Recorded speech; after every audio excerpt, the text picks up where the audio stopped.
ธนาคารแห่งสาธารณรัฐประชาธิปไตยประชาชนลาวยุบเลิกการดำเนินธุรกิจสถาบันการเงินที่บ่แม่นธนาคาร4แห่ง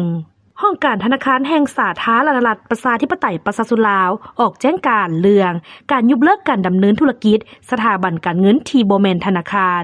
ห้องการธนาคารแห่งสาธารณรัฐประชาธิปไตยประชาชนลาวขอถือเป็นเกียรติแจ้งมายังพ่อแม่ประชาชนพ่อแม่ชาวค้าขายพนักงานราชการทหารและตำรวจในขอบเขตทั่วประเทศทราบว่าปัจจุบันได้มีการยุบเลิกการดำเนินธุรกิจสถาบันการเงินที่บ่แม่นธนาคารจำนวน4แห่งคือ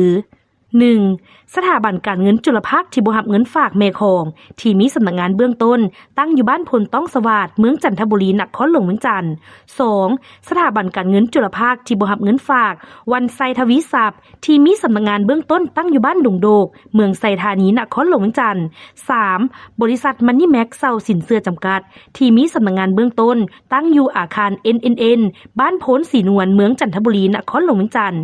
4. โฮงสวดจำนัมเบอร์วันที่มีสำนักงานเบื้องต้นตั้งอยู่บ้านเสียงยืนเมืองจันทบุรีนครหลวงเมืองจันทร์สาเหตุของการยุบเลิกเนื่องจากว่า